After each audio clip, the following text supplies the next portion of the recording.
Samir, düşünək ki, Xəzərin tən ortasındayıq və iki sahilimiz var.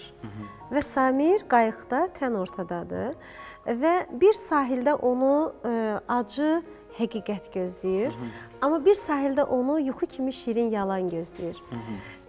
Bax, bu hansı sahilə yanalar, hansı sahilə getmək istəyər? Anı yaşadığım üçün o anı yaşamıram deyinə, indi nə desəm yalan olar. O ana görə hərəkət. Bu an nəyi seçərdin? Bilirsiniz necədir? Ümumiyyətlə, istənilən anda mən ikisinə də illüziya olaraq baxıram. Bu da keçər.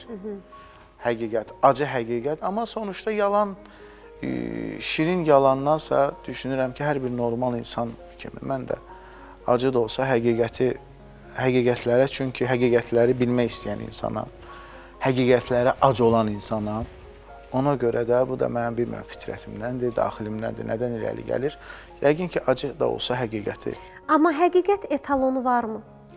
Biz burada bir stəkan görürük və üzərində, içində çay olan bir gözəl armudu stəkan dəsti görürük.